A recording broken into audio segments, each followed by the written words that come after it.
आज ही Doubtnut app download करें। Doubtnut पर होगा अब आपके सभी मैथ्स, केमिस्ट्री, फिजिक्स और बायोलॉजी डाउट्स का सफाया।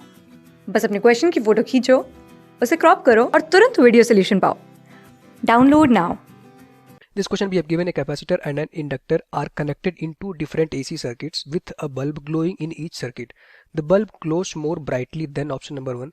The number of turns in the inductor is increased. Option number 2. The separation between the plates of the capacitor is increased. Option number 3. An iron is introduced into the inductor. And option number 4. A dielectric is introduced into the gap between the plates of the capacitor. तो question में देखो हमारे पास क्या कह रहा है, एक capacitor है, एक इंडक्टर है, are connected in two different AC circuits. Two different AC circuits में एक इंडक्टर एक कैपेसिटर कनेक्टेड किए गए हैं। क्वेश्चन में कह रहा है कि circuit with a bulb glowing in each other, दोनों सर्किट में बल्ब लगे हैं और बल्ब ग्लो कर रहे हैं। तो क्वेश्चन में बताना था the bulb glows more brightly when. चार ऑप्शन दिए हैं, डायग्राम बना लेते हैं। मान लेते हैं हमारे पास एक सर्किट था जिसमें इंडक्टर लगा था, इंडक्टर, और उसके साथ हमारे पास एक बल्ब ग्लो कर रहा है, ये हमारा बल्ब था। ठीक, अच्छा यहाँ पे देखो ये हमारे पास क्या होगा, हमारे पास सोर्स का ये वोल्टेज हो जाएगा, सोर्स का वोल्टेज इसको Vs लिख सकते हैं। ये हमारा इंडक्टर था, ये हमारा देखो बल्ब था, इसको हम बोल सकते हैं बल्ब, और ये बल्ब हमारा देखो ऐसे ग्लो कर रहा होगा। दूसरी ही सर्किट में हमारे पास क्या गिवन है, दूसरे सर्किट में कह रहा है कि हमारे पास एक कैपेसिटर लगा हुआ है, कैपेसिटर है और इसके साथ भी वही सेम बल्ब ग्लो कर रहा है, ये भी बल्ब ग्लो कर रहा होगा। और इसके अक्रॉस जो भी हमारे पास सोर्स है, सोर्स का वोल्टेज है वो भी हमारा Vs है, सोर्स का जो वोल्टेज है वो हमारा क्या है, Vs है।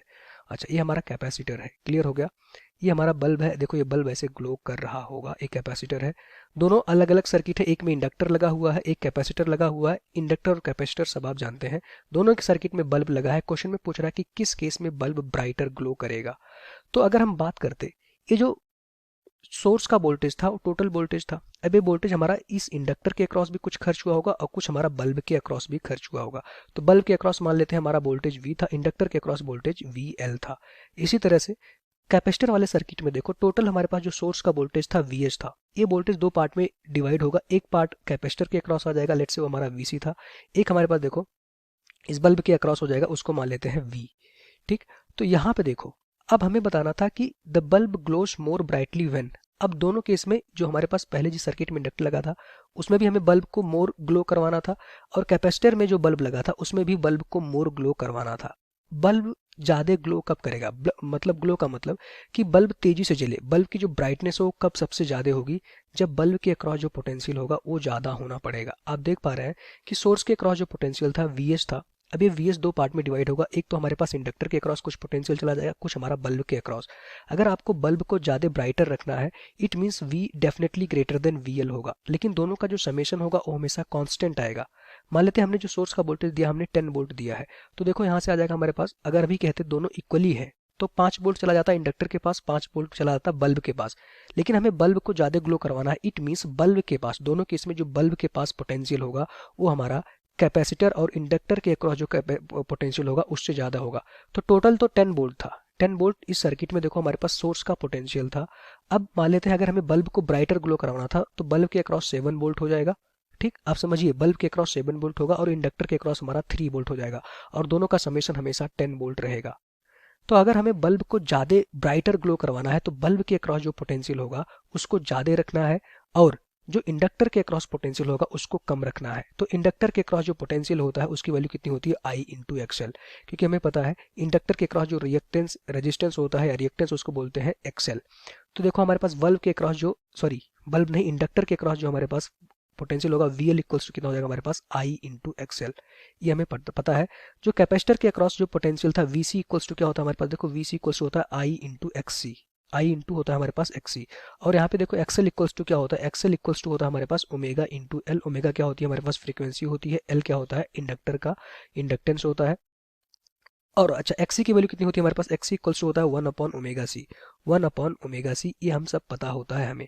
तो अब देखो अगर आपको इंडक्टर के अक्रॉस, इंडक्टर मतलब ये इंडक्टर के अक्रॉस आपसे पोटेंशियल पूछा जाए तो इंडक्टर के across potential V equals to क्या होता है I इंटू R। R की जगह पे आ जाता है हमारे पास XL, उसकी वैल्यू होती है ओमेगा L। इसी तरह से कैपेसिटर के अक्रॉस अगर आपसे पोटेंशियल पूछा जाए VC equals to I into XC हो जाएगा। कैसे आप लिखते हो, V equals to I into R। अगर रजिस्टेंस होता तो उसके अक्रॉस जो रजिस्टेंस होता है उसको R बोला जाता है, अगर कैपेसिटर होगा तो कैपेसिटिव रिएक्टेंस हमारा XC बोला जाता है। ठीक, अगर इंडक्टर होगा तो इंडक्टिव रिएक्टेंस हमारा XL हो जाता है। ठीक, तो यही हमारा होता है। अब हमें बल्ब को ब्राइटर ग्लो करवाना था, मतलब कि ऑप्शन पढ़ेंगे और हम ये फाइंड आउट करेंगे कि जो दोनों केस में बल्ब के अक्रॉस जो पोटेंशियल होगा वो हमारा कैपेसिटर के अक्रॉस जो पोटेंशियल होगा उससे ज़्यादा होना चाहिए। अगर इंडक्टर की बात करें तो इंडक्टर में जो बल्ब के अक्रॉस, इंडक्टर वाली सर्किट में जो बल्ब के अक्रॉस पोटेंशियल होगा वो पोटेंशियल हमारा जो इंडक्टर के अक्रॉस पोटेंशियल VL है उससे ज़्यादा होना चाहिए। एग्जाम्पल से भी हमने देखा। अगर हम कैपेसिटर की बात करते हैं, मान लेते टोटल जो हमने वोल्टेज दिया था 10 वोल्ट, तो ये 10 वोल्ट दोनों कैपेसिटर के अक्रॉस भी और इस बल्ब के अक्रॉस डिवाइड होगा। अगर हमें बल्ब को ब्राइटर ग्लो करवाना है तो फिर से वही बात, बल्ब के अक्रॉस पोटेंशियल 7 वोल्ट मतलब ज़्यादा होना चाहिए कैपेसिटर के कंपेरिजन में। तो कंपेयर बचा हुआ कितना है, टोटल 10 वोल्ट था, अगर 7 वोल्ट बल्ब के पास चला गया तो कैपेसिटर के अक्रॉस जो पोटेंशियल होगा वो 3 वोल्ट होगा। अब देखो अगर बल्ब के अक्रॉस पोटेंशियल ज़्यादा है तो बल्ब जो होगा वो हमारा ब्राइटर ग्लो करेगा। ग्लो करने की एक ही कंडीशन थी कि बल्ब के अक्रॉस, दोनों सर्किट में बल्ब के अक्रॉस जो हमारा पोटेंशियल होगा उसको हमें ज़्यादा करना है। इसका मतलब ये हो गया। अब हम ऑप्शन पढ़ते हैं और अपना सॉल्यूशन देंगे। अच्छा क्वेश्चन है ये। The number of turns in the inductor is increased. अब क्वेश्चन में कह रहा है कि the number of turns in the inductor is increased. इससे क्या होगा, अगर इंडक्टर में नंबर ऑफ टर्न्स इंक्रीज करोगे तो उसका जो हमारे पास सेल्फ इंडक्टेंस होता है L इक्वल्स टू क्या होता है हमारे पास mu nought N square A divided by L। अब देखो अगर नंबर ऑफ टर्न्स इंक्रीज करोगे, नंबर ऑफ टर्न्स अगर N की वैल्यू इंक्रीज करोगे इंडक्टर में, नंबर ऑफ टर्न्स ये होता है जो आपने ये घुमाया हुआ है ना कॉइल बनाई, अगर इसमें नंबर ऑफ टर्न्स जो N था जिसमें करंट ऐसे फ्लो कर रही होगी ऊपर की तरफ I, अगर आप इसको इंक्रीज करोगे देखो L की वैल्यू क्या हो जाएगी हमारे पास इंक्रीज करेगी, क्योंकि L is directly proportional to the N square. ठीक, तो अगर N को बढ़ाओगे नंबर ऑफ टर्न्स को तो L बढ़ेगा, अगर L बढ़ेगा तो XL बढ़ेगा, अगर XL बढ़ेगा तो आप खुद देखो अगर XL बढ़ेगा तो इस VL के अक्रॉस में जो हमारे इंडक्टर के अक्रॉस में अगर XL बढ़ेगा तो इंडक्टर के अक्रॉस में वोल्टेज बढ़ेगा। हमें तो बल्ब के अक्रॉस में वोल्टेज बढ़ाना था ना, क्योंकि हमें बल्ब को ब्राइटर ग्लो करवाना था। तो पहला ऑप्शन हो गया गलत। डेफिनेटली यहाँ पे बहुत ज़्यादा चीज़ें हो गई, इसको हम एक और रफ डायग्राम से, नीट डायग्राम से समझा देते हैं आपको। हमने क्या देखा कि सर्किट में जब इंडक्टर कनेक्ट था, ठीक, यहाँ पे बल्ब लगा हुआ था, ये हमारा बल्ब था, यहाँ पे हमने देखा ये हमारा सोर्स का वोल्टेज था। हमने इंडक्टर के अक्रॉस वोल्टेज कितना मान रखा है VL, इंडक्टर के अक्रॉस वोल्टेज कितना मान रखा है VL, और बल्ब के अक्रॉस वोल्टेज हमने V मान रखा है। हमें बल्ब को ब्राइटर ग्लो करवाना था, तो कंडीशन क्या थी, V is greater than VL, तभी बल्ब हमारा ब्राइटर ग्लो करेगा। अब यहाँ पे देखो अगर नंबर ऑफ टर्न्स इंडक्टर के क्रॉस आप इंक्रीज करोगे तो L की वैल्यू इंक्रीज हो जाएगी। अच्छा, ये VL की वैल्यू कितनी होती है हमारे पास I इंटू XL, और XL की वैल्यू कितनी होती है ओमेगा L। XL की जगह पे हम लिख सकते हैं I into omega L। I क्या था हमारे पास, current into omega into L। अगर L बढ़ेगा तो VL की वैल्यू बढ़ेगी। हमें VL घटाना था और ये V को बढ़ाना था, क्योंकि हमें बल्ब को ब्राइटर ग्लो करवाना था। तो यहाँ से देखो ये ऑप्शन गलत हो जाएगा, हमें बल्ब को ब्राइटर करवाना था। लेकिन इस केस में हमारा जो इंडक्टर के अक्रॉस ज़्यादा हीट प्रोड्यूस्ड होगी, उसके अक्रॉस ज़्यादा हमारे पास वोल्टेज मिल रहा होगा। हीट नहीं कह सकते इसको, लेकिन इंडक्टर के क्रॉस ज़्यादा वोल्टेज प्रोड्यूस होगा तो बल्ब हमारा लेस ग्लो करेगा। तो ऑप्शन 1 गलत हो गया। बात करते हैं अपना ऑप्शन 2 की। The separation between the plates of the capacitor is increased. अगर कैपेसिटर के सेपरेशन को, अब कैपेसिटर की बात की जा रही है, ये हमारा कैपेसिटर था, अगर इन प्लेट की सेपरेशन को आप इंक्रीज कर दोगे, प्लेट की सेपरेशन को आप इंक्रीज कर दोगे, मान लो अभी इतना D था, अब हमने क्या किया, प्लेट की सेपरेशन को ऐसे बढ़ा दिया। तुम्हें पता है कि जो कैपेसिटेंस का फॉर्मूला क्या होता है हमारे पास, A epsilon not by D। अगर आप सेपरेशन D को बढ़ाओगे, D क्या होता है प्लेटों के बीच की डिस्टेंस, अगर D बढ़ाओगे तो देखो C की वैल्यू घटेगी। अगर C की वैल्यू घटेगी तो XC, अब हमें क्या चाहिए था, कैपेसिटर के अक्रॉस में हमें वोल्टेज चाहिए था, और उस वोल्टेज को हमें कम करना है as compare to the bulb. तो अगर देखो C घट रहा होगा तो यहाँ पे देखो XC की वैल्यू क्या होगी, अगर C घटेगा तो XC की वैल्यू बढ़ेगी, अगर XC बढ़ेगी तो XC बढ़ रहा होगा तो VC इस केस में बढ़ जाएगा। हमें तो VC को घटाना था और V को बढ़ाना था, जो बल्ब के अक्रॉस जो पोटेंशियल है उसको बढ़ाना था। लेकिन यहाँ पे तो हमारे पास कैपेसिटर के अक्रॉस सेकंड केस में पोटेंशियल बढ़ रहा है, it means bulb less bright करेगा। हमें तो बल्ब को मोर ब्राइट करवाना था, तो ये भी ऑप्शन हो गया गलत। Now coming to the option number 3, an iron is introduced into the inductor. अगर इंडक्टर के बीच में आप आयरन को इंट्रोड्यूस कर दोगे, अब देखो आयरन इंट्रोड्यूस कर रहा है, इंडक्टर हमारा A था, इसके बीच में कोई आप आयरन रॉड इंट्रोड्यूस कर दोगे, तो यहाँ पे देखो इंडक्टर का फॉर्मूला क्या होता है, म्यू नॉट। म्यू नॉट किस पे डिपेंड करता है, इसके बीच में जो मटेरियल होता है। अगर आयरन इंट्रोड्यूस कर दोगे देखो म्यू नॉट की वैल्यू क्या हो जाएगी, बढ़ जाएगी। अगर म्यू नॉट बढ़ेगा तो फिर इस केस में L बढ़ जाएगा। अगर L बढ़ गया तो देखो VL बढ़ेगा। हमें VL को घटाना था यार, VL को घटाना था और इस V को बढ़ाना था, तभी बल्ब ज़्यादा ब्राइटर ग्लो करेगा। तो फिर से हमारे पास VL बढ़ गया तो बल्ब थोड़ी ना ब्राइटर ग्लो करेगा, क्योंकि अब इंडक्टर के अक्रॉस वोल्टेज ज़्यादा है। इंडक्टर के अक्रॉस वोल्टेज ज़्यादा होने का मतलब, अगर हम कहें सोर्स का टोटल वोल्टेज 10 वोल्ट था तो अब 7 वोल्ट इंडक्टर के पास है और 3 वोल्ट हमारे पास बल्ब के पास है, तो बल्ब का पोटेंशियल कम है तो बल्ब हमारा लेस ब्राइट करेगा। ऐसा कुछ सिचुएशन हो जाएगी। तो ऑप्शन नंबर 3 भी गलत हो गया, ए भी नहीं होगा। And option number 4, A dielectric is introduced into the gap between the plates of the capacitor. तो इसमें कैपेसिटर की बात हो रही है तो तुरंत कैपेसिटर वाले डायग्राम पे जाएंगे।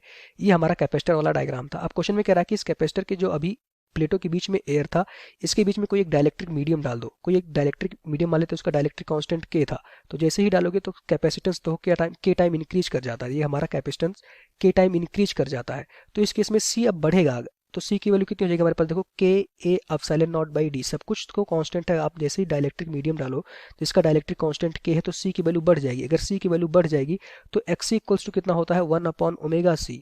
तो अगर सी बढ़ रहा होगा तो एक्स सी की वैल्यू कम हो जाएगी। तो कैपेसिटर के अक्रॉस जो वोल्टेज होगा वी सी इक्वल्स टू होता है आई इंटू एक्स सी। आई तो फिक्स रहेगा।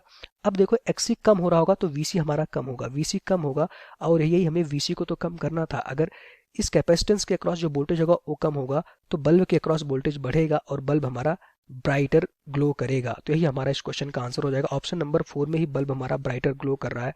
तो ये बहुत ही अच्छा क्वेश्चन था। ऐसे क्वेश्चन तो हमारे नीट और जेई के पेपर में पूछे जाते हैं, क्योंकि इसमें बहुत सारे फॉर्मूले लग गए, सारे फॉर्मूले तो इसमें यूज हो गए।